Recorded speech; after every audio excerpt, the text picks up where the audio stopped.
Well, look who it is, Bernard. How are you, buddy? It's good to see you again. Great to see you, Chris. Absolutely. And for those who don't know, Bernard basically blew up the Canadian internet a couple weeks ago with his interview with us down at the protest. First of all, Bernard, what brought you to the protest that day? And tell us a little bit about what you saw. Well, I knew that protest was going to be occurring down at the Delta Hotel in Burnaby. And I was thinking about attending, and while riding the SkyTrain out to Metrotown, I seen the protest march occurring, and I knew it's something I had to be a part of. So I didn't see any representatives from the people who are supportive of our industry, so I felt that, maybe one guy has to at least go down there and provide, an alternative voice in this conversation. Absolutely. And so you ended up actually going back up to work for a little while, but tell us about what's kind of happened in your life since then and why you're back here in BC right now. Well, I think the power of the internet is something that's incredible because one person who can speak passionately from his heart carries more power and weight than hundreds of people who've assembled for a pre-organized protest. Absolutely. And I think in some ways that what I said struck a chord with the Canadian public, particularly those in the oil and gas industry. I can't tell you how many people recognized me in the street and thanked me for what I had to say because they feel that what I said is perfectly articulating the message that they want to get out there. And I just want to thank each and every one of the people who saw that and shared that. The many, many people out there who that message resonated with, I have to thank them for sharing it and getting that out. A little bit of the bad news, though, you were no longer working in the oil and gas industry due to the economic situation. Is that right? Well, getting 5 to 8 days of work a month, wasn't really cutting it to justify the sacrifices we make. We're away from our families for really long periods of time.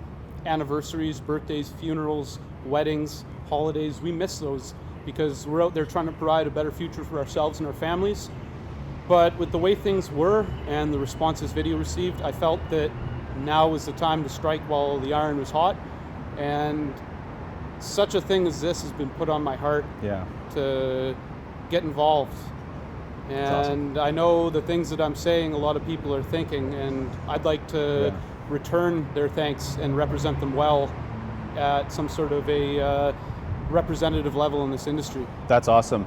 One of the things that we unfortunately did see was some doubters or haters, or I'm not sure what they were exactly. People basically accusing me of dressing up in a wig and impersonating you, or suggesting that you were somehow a plant by Kinder Morgan.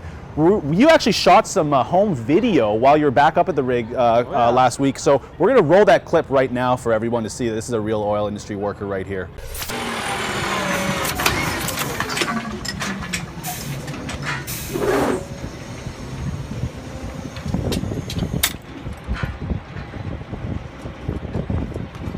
What, you thought this was a wig?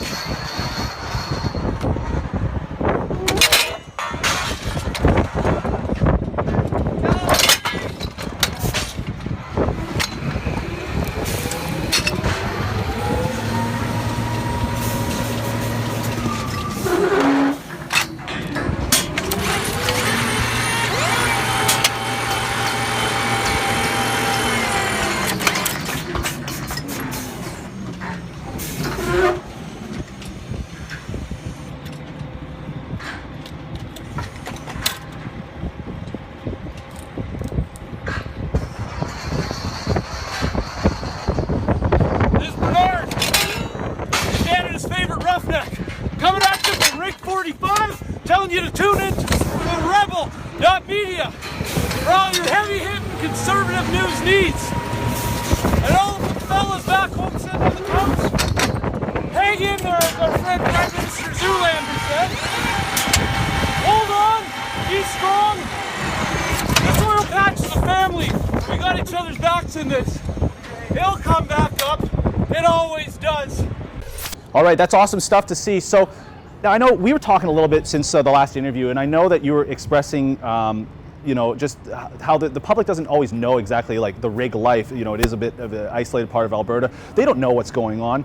They don't know the diversity of types of people that are up there. Talk a little bit about that with me right now. Well, working in the oil and gas industry, I've had the chance to meet and befriend people from across this country, not only, but across the world. people from across Canada and the world come to Alberta in search of a better future because it's one of the few places left where there's a middle class, where you don't need to be a doctor or a lawyer to own a home or to give a better opportunity for your kids than you had. It's also the diversity is something that I don't believe is getting out the message about, that people from all walks of life do this. Like, I was working in Grand Cache last week and the wireliners show up. You got a Newfie, you got a guy from India, and you got a guy from Guyana down in the Caribbean. Yeah.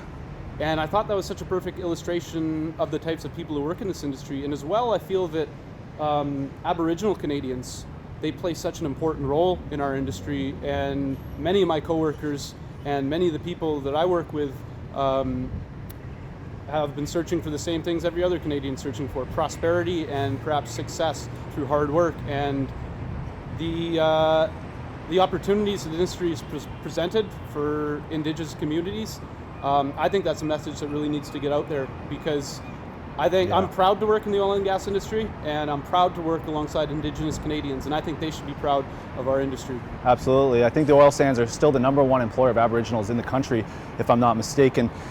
Quickly, I don't want to take too much of your time today, but talk a little bit about where you see the future, maybe in the next 6 months. I know there's a lot of people hurting in Alberta.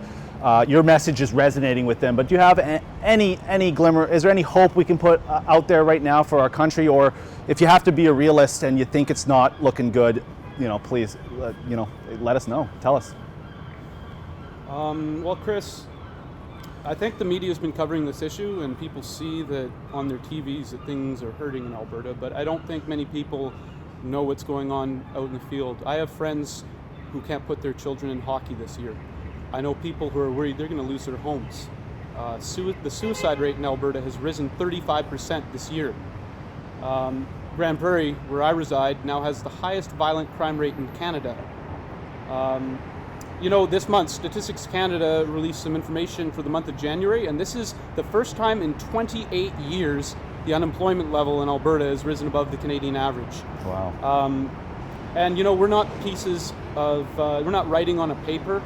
We're not just people that you talk about in a legislature. We're real people, and right now we feel let down.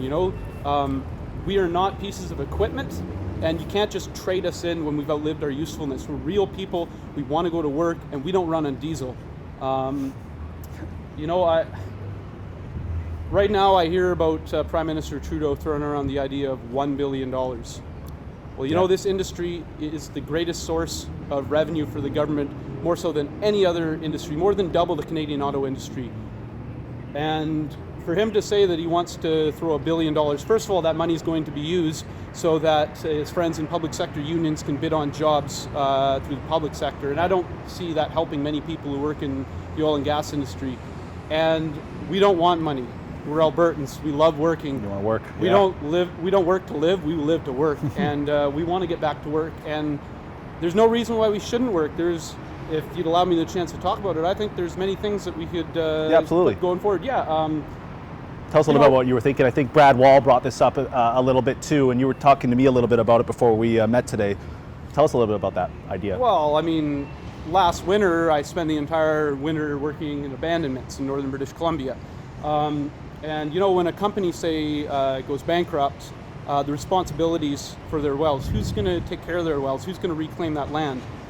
The other thing is that through regulations, through regulatory bodies such as the ECRB, Energy Conservation Resource Board, companies can suspend a well for a period of 5 years without working on it. So a company can go back, run wireline, set a plug, move, and then come back 5 years later and move the plug up 2 feet.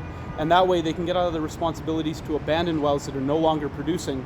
And people are like, the oil and gas companies in Calgary, they're so, they don't care about the environment. Well, you know what? It's the government that sets these rules. So be mad at the government. And right now, there are a lot of guys who could be going to work abandoning wells. I'd love to see the environmental groups get behind this, but it seems like to them they're more interested in these macro issues of carbon emissions and carbon taxes and that sort of stuff, rather than like real remediation in local environments that could really help local communities or even fairly untouched regions of say Northeast BC, like you were saying. Yes, definitely, and that's our biggest obstacle right now, is being able to get these issues out into the public and inform the public, because there's a lot of obfuscatory members of our Canadian mainstream media who have no interest in getting this across. Yeah, that's... All right, Bernard, thank you so much for your time today. For the Rebel.media, I'm Christopher Wilson for Bernard Hancock, and we'll see you next time.